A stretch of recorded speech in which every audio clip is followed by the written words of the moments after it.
Hello, I'm Warren Hanchey from Atlanta, Georgia.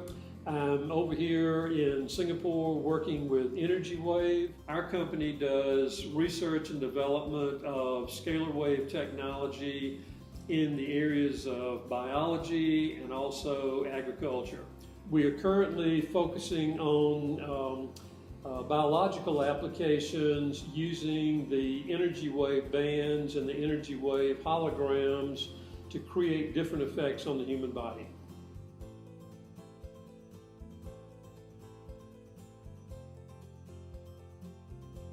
So scalar wave technology is something that was developed by Nikola Tesla back in the early 1900s. He accidentally found that he was working on electricity in his lab in New York. He was feeling a stinging effect as he tuned his circuits to certain resonances.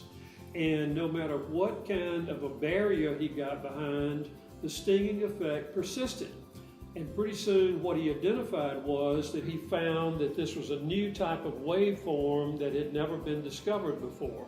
So we have taken his technology and learned to use that to actually extract information out of different molecules and transmit that information into various substrates like wristbands and holograms.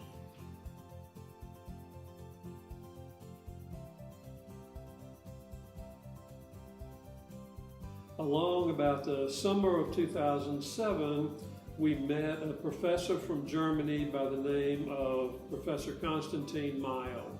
And Konstantin was acknowledged as an expert in the longitudinal scalar wave area, and he had spent years going back and taking Tesla technology and developing that using modern day equipment into longitudinal waves to prove several different areas of physics that can be done differently than the textbooks claim. I brought him to Southern California to do a presentation to a bunch of doctors and really smart researchers, and everybody was totally impressed with the longitudinal wave technology. We got rid of our radionics equipment. We embraced his longitudinal scalar wave equipment. I have spoken at 2 World Scalar Medicine conferences that he has put on, met a lot of researchers in Europe that are using his longitudinal scalar wave technology, and we've developed a great friendship, and we have new conferences coming up that I certainly hope to be a part of.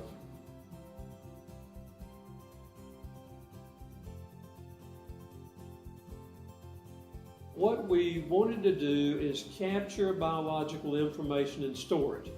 And what we found was that the holograms were very good at doing this. They would accumulate a lot of information in a small space. And then we gradually started investigating other materials like silica. Any kind of crystalline structure will actually hold information, or at least most crystalline structures will.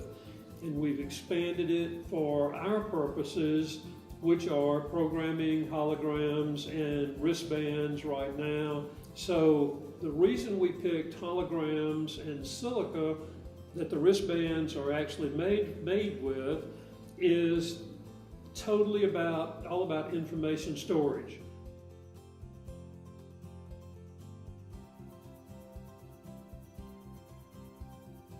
What we found early on as we were programming the holograms and the wristbands is that if we put the holograms especially on certain parts of the body, we got different results. We then found that traditional Chinese medicine is a perfect way to use the technology.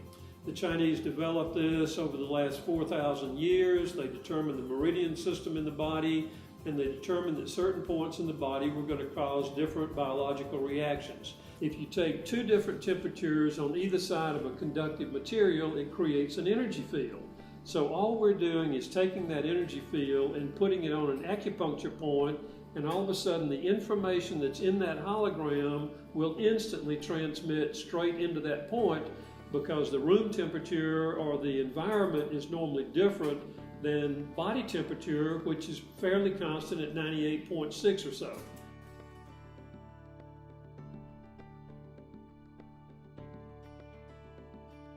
We did major research projects to prove what we were claiming with our products. We literally had a great study that came out of the University of Alabama, which has now won 6 out of the last 10 national championships.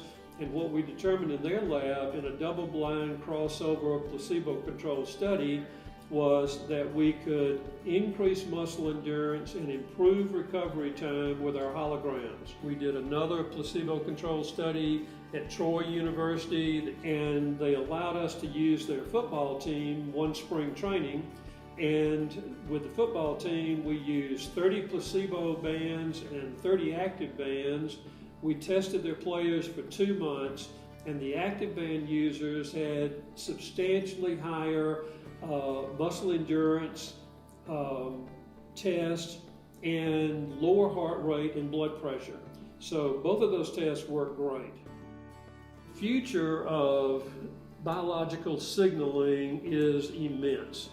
I actually believed, and we're seeing this in the medical side of things right now, that more and more doctors are actually going to alternative medicine. And in our company, we actually deal with a number of medical doctors on the research side and on the sale of our product side, and changing the mindset and getting away from drugs and chemicals to deal with symptoms of a problem is going to go away, and using the scalar waves and the biological signaling, I think, is going to become a bigger and bigger part of medicine down the road. So I think we're actually just on the tip of the iceberg as far as the use of this technology in the future.